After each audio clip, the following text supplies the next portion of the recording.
આપ સૌને મારા સાદર પ્રણામ. આપણી આ ચેનલમાં આપ સૌનું હાર્દિક સ્વાગત છે.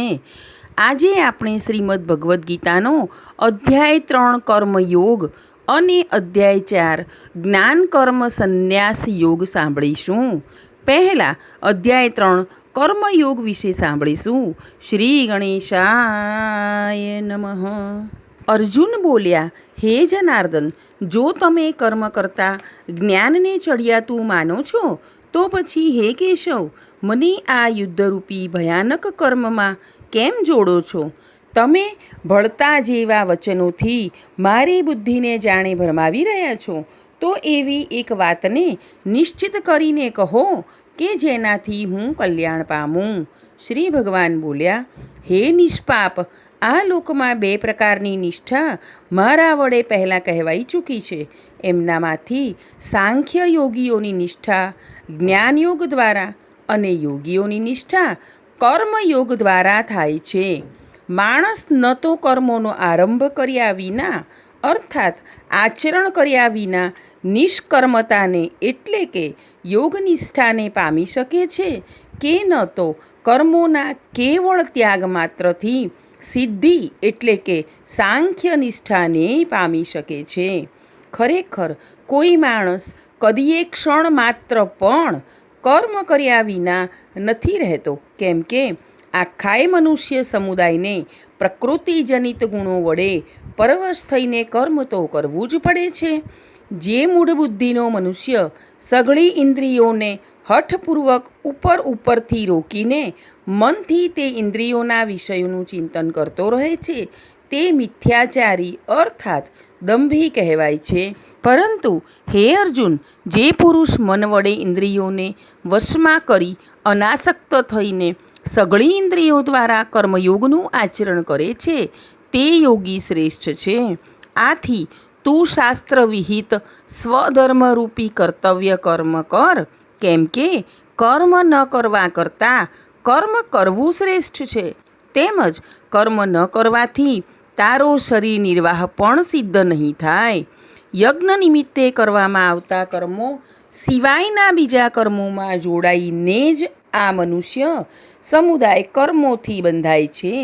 માટે હે અર્જુન, તું આસક્તિ વિનાનો થઈને તે યજ્ઞ નિમિત્તે જ સારી રીતે કર્તવ્ય કર્મ કર. પ્રજાપતિ બ્રહ્માએ કલ્પના આદિમાં અર્થાત સૃષ્ટિના આરંભે યજ્ઞ સહિત પ્રજાઓને સર્જીને તે પ્રજાઓને કહ્યું કે તમે આ યજ્ઞ દ્વારા વૃદ્ધિ પામો અને આ યજ્ઞ તમને બધાને ઈચ્છિત ભોગ આપનાર થાઓ.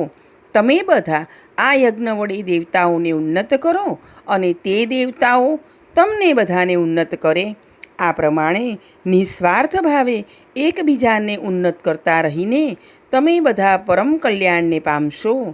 યજ્ઞ વડે વૃદ્ધિ પામેલા દેવતાઓ તમને બધાને વણ માગ્યે જ ઈચ્છિત ભોગો અવશ્ય આપતા રહેશે. આ રીતે તે દેવતાઓ દ્વારા અપાયેલા ભોગોને જે પુરુષ તે દેવતાઓને નહીં આપીને પોતે ભોગવે છે તે ચોર જ છે. યજ્ઞમાંથી વધેલા અન્નને આરોગનારા શ્રેષ્ઠ પુરુષો સર્વ પાપોથી મુક્ત થઈ જાય છે અને જે પાપીઓ પોતાના શરીરના પોષણ માટે જ અન્ન રાંધે છે તેઓ તો પાપને જ ખાય છે. સઘળા પ્રાણીઓ અન્નથી ઉત્પન્ન થાય છે. અન્નની ઉત્પત્તિ વરસાદથી થાય છે, વરસાદ યજ્ઞથી થાય છે અને યજ્ઞ વિહિત કર્મોથી ઉત્પન્ન થનારો છે. કર્મ સમુદાયને તું વેદથી ઉદ્ભવેલો અને વેદને અવિનાશી પરમાત્માથી ઉદ્ભવેલો જાણ. આથી સિદ્ધ થાય છે કે સર્વવ્યાપી પરમ અક્ષર પરમાત્મા સદાય યજ્ઞમાં પ્રતિષ્ઠિત છે. હે પાર્થ, જે મનુષ્ય આ લોકમાં આ પ્રમાણે પરંપરાથી પ્રચલિત સૃષ્ટિ ચક્રને નથી અનુસરતો અર્થાત પોતાના કર્તવ્યનું પાલન નથી કરતો, તે ઇન્દ્રિયો વડે ભોગોમાં રમનારો પાપાયુ મનુષ્ય ફોગટ જ જીવે છે. પણ જે માણસ આત્મામાં જ રમનારો અને આત્મામાં જ તૃપ્ત તેમજ આત્મામાં જ સંતુષ્ટ હોય તેના માટે કશું કરવાનું બાકી નથી રહેતું. એ મહાપુરુષનું આ સંસારમાં ન તો કર્મ કરવાથી કશું પ્રયોજન રહે છે કે ન તો કર્મ ન કરવાથી એ કશું પ્રયોજન રહે છે.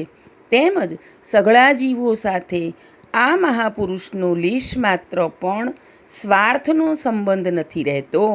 આથી તું નિરંતર આસક્તિ વિનાનો થઈ હંમેશા કર્તવ્ય કર્મોને સમ્યક રીતે કરતો રહે. કેમ કે આસક્તિ વિનાનો થઈને કર્મ કરતો માણસ પરમાત્માને પામે છે. જનક વગેરે જ્ઞાનીજનો પણ આસક્તિ વિનાના કર્માચરણ દ્વારા જ પરમ સિદ્ધિને પામ્યા હતા. તેથી તથા લોકસંગ્રહને જોતા પણ તું કર્મ કરવાને જ યોગ્ય છે. અર્થાત તારા માટે કર્મ કરવું એ જ ઉચિત છે. શ્રેષ્ઠ પુરુષ જે જે આચરે છે અન્ય માણસો પણ તેને જ આચરે છે. તે જે કંઈ પ્રમાણ કરી આપે છે સકળ માનવ સમૂહ તે પ્રમાણે વર્તવા લાગે છે. હે પાર્થ, મારે આ ત્રણેય લોકોમાં ન તો કશું કર્તવ્ય છે કે ન કશીએ પ્રાપ્ત કરવા જેવી વસ્તુ અપ્રાપ્ત છે. છતાંય હું કર્મમાં જ વર્તું છું. કેમ કે હે પાર્થ, જો કદાચ હું સાવધાન થઈને કર્મોમાં ન વર્તું તો ભારે હાનિ થઈ જાય.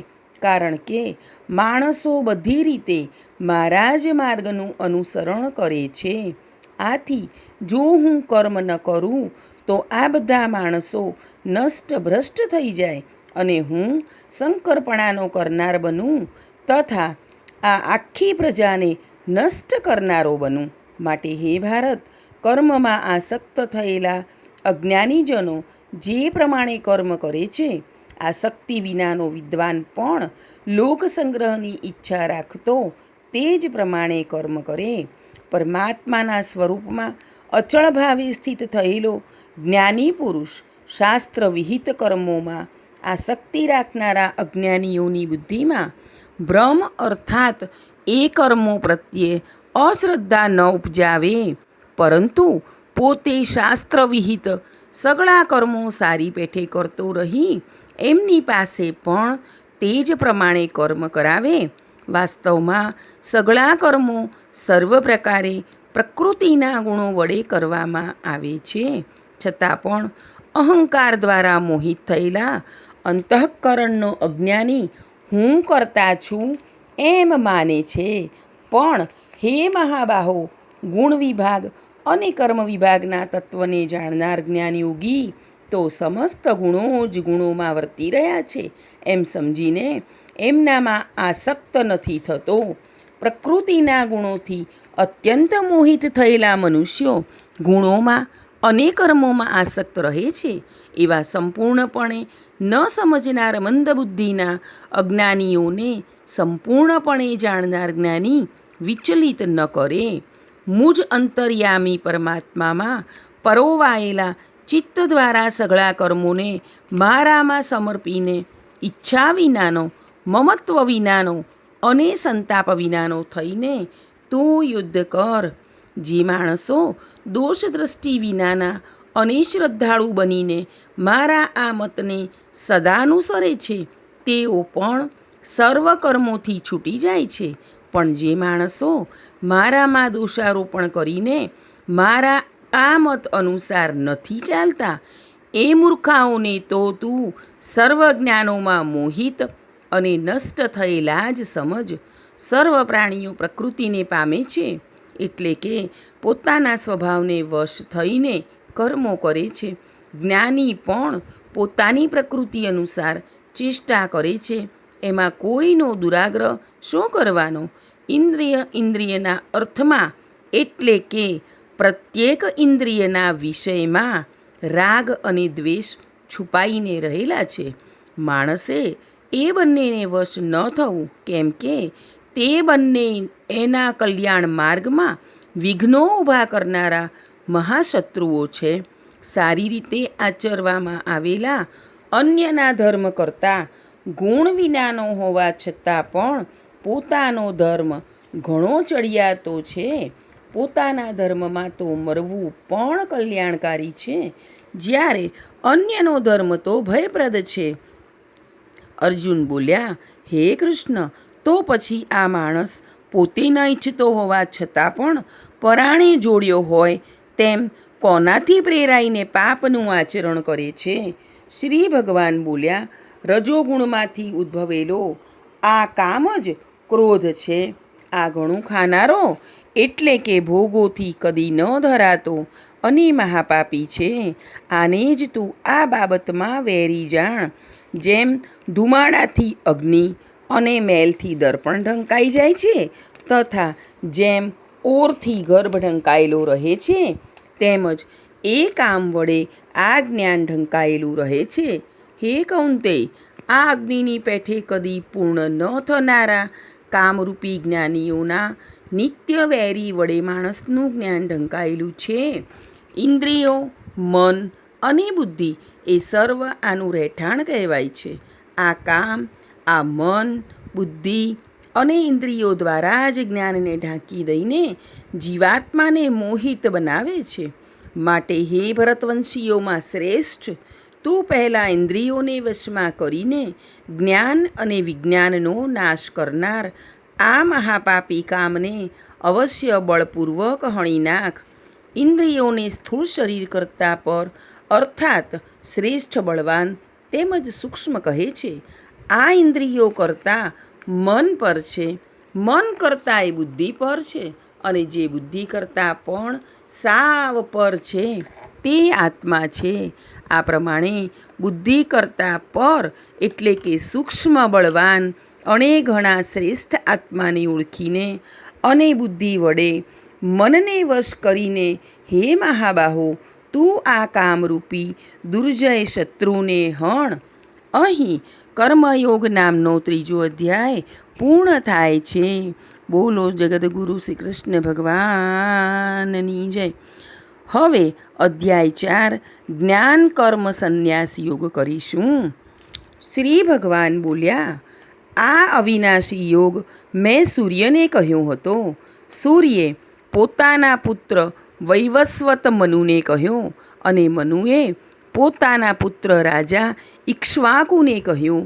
હે પરંતપ, આમ પરંપરાથી પ્રાપ્ત આ યોગને રાજર્ષિઓએ જાણ્યો, પણ ત્યારબાદ તે યોગ ઘણા સમયથી આ પૃથ્વીલોકમાં લગભગ લુપ્તપ્રાય થઈ ગયો. તું મારો ભક્ત અને પ્રિય સખા છે, માટે એ જ આ પુરાતન યોગ આજે મેં તને કહ્યું છે. કેમ કે આ ઘણું ઉત્તમ રહસ્ય છે, એટલે કે ગુપ્ત રાખવા યોગ્ય વિષય છે. અર્જુન બોલ્યા, આપનો જન્મ તો અર્વાચીન હાલનો છે, જ્યારે સૂર્યનો જન્મ તો ઘણો પહેલાંનો છે, એટલે કે કલ્પના આરંભે થયેલો છે. તો હું એ વાતને કેમ સમજું કે તમે જ કલ્પના આરંભે સૂર્યને આ યોગ કહ્યો હતો? શ્રી ભગવાન બોલ્યા, હે પરંતપ અર્જુન, મારા અને તારા ઘણા બધા જન્મો થઈ ચૂક્યા છે. એ બધાને તું નથી જાણતો, પણ હું જાણું છું. હું અજન્મા અને અવિનાશી સ્વરૂપ હોવા છતાં પણ, તેમજ બધાય પ્રાણીઓનો ઈશ્વર હોવા છતાંય પોતાની પ્રકૃતિને આધીન કરીને પોતાની યોગમાયાથી પ્રગટ થાઉં છું. હે ભારત, જ્યારે જ્યારે ધર્મની હાનિ અને અધર્મની વૃદ્ધિ થાય છે, ત્યારે ત્યારે હું પોતાના રૂપને જ સર્જું છું, એટલે કે સાકાર રૂપે લોકો સમક્ષ પ્રગટ થઉં છું. સાધુ પુરુષોનો ઉદ્ધાર કરવા માટે, પાપ કર્મ કરનારાઓનો વિનાશ કરવા માટે અને ધર્મની સમ્યક રીતે સ્થાપના કરવા માટે હું યુગે યુગે પ્રગટ થાઉં છું. હે અર્જુન, મારા જન્મ અને કર્મ દિવ્ય અર્થાત નિર્મળ અને અલૌકિક છે. એમ જે માણસ તત્વથી જાણી લે છે, તે દેહ છોડીને પુનર્જન્મ નથી પામતો, પણ મને જ પામે છે. જેમના રાગ, ભય તથા ક્રોધ સંપૂર્ણપણે નાશ પામી ચૂક્યા હતા, તેમજ જેઓ મારામાં અનન્ય પ્રેમ ભાવે સ્થિત રહેતા હતા, એવા મારે આશ્રય રહેનારા ઘણાય ભક્તો આ પહેલાં પણ ઉપર કહેલા જ્ઞાનરૂપી તપ વડે પવિત્ર થઈને મારા સ્વરૂપને પામી ચૂક્યા છે. હે પાર્થ, જે ભક્તો મને જેવા ભાવથી ભજે છે, હું પણ તેમને એવા જ ભાવથી ભજું છું, કેમ કે સૌ મનુષ્યો સર્વ રીતે મારા જ માર્ગને અનુસરે છે. આ મનુષ્ય લોકમાં કર્મોના ફળને ઈચ્છનારા માણસો દેવતાઓનું પૂજન કરતા રહે છે, કેમ કે એમને કર્મોથી ઉત્પન્ન થનારી સિદ્ધિ સત્વરે મળી જાય છે. બ્રાહ્મણ, ક્ષત્રિય, વૈશ્ય અને શૂદ્ર આ 4 વર્ણોનો સમૂહ ગુણ અને કર્મોના વિભાગ પ્રમાણે મારા દ્વારા સર્જાયેલો છે. આ પ્રમાણે એ સૃષ્ટિ રચના વગેરે કર્મનો કરતા હોવા છતાં પણ મુજ અવિનાશી પરમેશ્વરને તું વાસ્તવમાં અકર્તા જ જાણ. કર્મોના ફળમાં મારી સ્પૃહા નથી, માટે મને કર્મો લિપ્ત નથી કરતા. આ પ્રમાણે જે મને તત્વથી જાણી લે છે તે પણ કર્મોથી નથી બંધાતો. પૂર્વકાળના મુમુક્ષુઓએ પણ આ પ્રમાણે જાણીને જ કર્મો કર્યા છે. માટે તું પણ પૂર્વજો વડે સદાકાળથી આચરવામાં આવેલા કર્મોને જ કર. કર્મ શું છે અને અકર્મ શું છે એનો નિર્ણય કરવામાં બુદ્ધિશાળી પુરુષો પણ મોહિત થઈ જાય છે. માટે તે કર્મ તત્વ હું તને સમ્યક રીતે સમજાવીને કહું છું, જેને જાણીને તું અશુભથી એટલે કે કર્મબંધનમાંથી મુક્ત થઈ જઈશ. કર્મનું સ્વરૂપ પણ જાણવું જોઈએ અને અકર્મનું સ્વરૂપ પણ જાણવું જોઈએ, તેમજ વિકર્મનું સ્વરૂપ પણ જાણવું જોઈએ, કેમ કે કર્મની ગતિ અતિ ગહન છે. જે માણસ કર્મમાં અકર્મ જુએ છે અને જે અકર્મમાં કર્મ જુએ છે એ માણસ સઘળા માણસોમાં બુદ્ધિશાળી છે, તેમજ એ યોગી સમસ્ત કર્મો કરનારો છે. જેના સર્વશાસ્ત્ર સંમત કર્મો કામના કે સંકલ્પ વિના થાય છે, તથા જેના બધાય કર્મો જ્ઞાનરૂપી અગ્નિ વડે બળી ગયા છે, એ મહાપુરુષને જ્ઞાનીજનો પણ પંડિત કહે છે. જે માણસ સર્વ કર્મો પ્રત્યેની તેમજ તેમના ફળ પ્રત્યેની આસક્તિને બધી રીતે ત્યાગીને સંસારના આશ્રયથી રહિત થઈ ગયો છે તથા પરમાત્મામાં સદાય તૃપ્ત છે, તે કર્મોમાં યોગ્ય રીતે વર્તતો હોવા છતાં પણ વાસ્તવમાં કંઈ જ નથી કરતો. જેને કશાયની ખેવના નથી, અંતઃકરણ અને ઇન્દ્રિયો સહિત જેણે શરીર જીત્યું છે, તેમજ સઘળી ભોગોની સામગ્રીનો જેણે પરિત્યાગ કરી દીધો છે, એવો સાંખ્ય યોગી કેવળ શરીર સંબંધી કર્મ કરતો હોવા છતાં પણ પાપને પામતો નથી. ઈચ્છા વિના આપમેળે મળેલા પદાર્થમાં જે સદાય સંતુષ્ટ રહે છે, અદેખાઈનો જેનામાં સર્વ રીતે અભાવ થઈ ગયો છે, હરખ અને શોક વગેરે દ્વંદ્વોથી જે સંપૂર્ણપણે અતીત થઈ ગયો છે, એવો સિદ્ધિ તથા અસિદ્ધિમાં સમ રહેનાર કર્મયોગી કર્મ કરતો હોવા છતાં પણ કર્મોથી નથી બંધાતો. જેની આસક્તિ સર્વથા નાશ પામી ચૂકી છે, જે દેહાભિમાન તથા મમત્વ વિનાનો થઈ ચૂક્યો છે, જેનું ચિત્ત નિરંતર પરમાત્માના જ્ઞાનમાં સ્થિત રહે છે, એવા કેવળ યજ્ઞ સંપાદનને અર્થે કર્મ કરનાર મનુષ્યના સમસ્ત કર્મો પૂર્ણ રીતે વિલીન થઈ જાય છે. બ્રહ્મયજ્ઞ કે જેમાં અર્પણ એટલે કે સ્ત્રુવા આદિ ઉપકરણ પણ બ્રહ્મ છે, હવન કરવા માટેનું દ્રવ્ય પણ બ્રહ્મ છે, બ્રહ્મરૂપી હોતા દ્વારા બ્રહ્મરૂપી અગ્નિમાં હોમવારૂપી ક્રિયા પણ બ્રહ્મ છે, અને સર્વત્ર બ્રહ્મ બુદ્ધિ કરવારૂપી બ્રહ્મ કર્મમાં સ્થિત રહેનારા એ યોગીને મળનારું ફળ પણ બ્રહ્મ જ છે. બીજા કેટલાક યોગીજનો દેવતાઓની પૂજારૂપી યજ્ઞનું જ સમ્યક પ્રકારે અનુષ્ઠાન કરે છે, જ્યારે અન્ય યોગીજનો પરબ્રહ્મ પરમાત્મા રૂપી અગ્નિમાં અભેદ દર્શન રૂપી યજ્ઞ દ્વારા જ આત્મારૂપી યજ્ઞનો હોમ કરે છે. અન્ય કેટલાક યોગીઓ શ્રોત્ર વગેરે સઘળી ઇન્દ્રિયોને સંયમરૂપી અગ્નિઓમાં હોમે છે, તો વળી બીજા કેટલાક યોગીજનો શબ્દ વગેરે સર્વ વિષયોને ઇન્દ્રિયોરૂપી અગ્નિઓમાં હોમતા રહે છે. અન્ય યોગીજનો ઇન્દ્રિયોની સર્વ ક્રિયાઓને તથા પ્રાણીઓની સમસ્ત ક્રિયાઓને જ્ઞાન વડે પ્રજ્વલિત આત્મસંયમ યોગરૂપી અગ્નિમાં હોમી દે છે. અન્ય કેટલાક માણસો દ્રવ્ય સંબંધી યજ્ઞ કરનારા છે, કેટલાક તપરૂપી યજ્ઞ કરનારા છે, બીજા કેટલાક પુરુષો અષ્ટાંગ યોગરૂપી યજ્ઞ કરનારા છે, અને વળી કેટલાક અહિંસા આદિ લોકોત્તર વ્રતો પાળનારા પ્રયત્નશીલ માણસો સ્વાધ્યાયરૂપી જ્ઞાન યજ્ઞ કરનારા છે. બીજા કેટલા યોગીજનો અપાનવાયુમાં પ્રાણવાયુને હોમે છે, તેમજ અન્ય યોગીજનો પ્રાણવાયુમાં અપાનવાયુને હોમે છે, તો અન્ય કેટલાય નિયમ પ્રમાણે આહાર કરનારા પ્રાણાયામ પરાયણ માણસો પ્રાણ અને અપાનની ગતિને રોકીને પ્રાણોને પ્રાણોમાં જ હોમે છે. આ સઘળાય સાધકો યજ્ઞો દ્વારા પાપોનો નાશ કરનારા તેમજ યજ્ઞોને જાણનારા છે.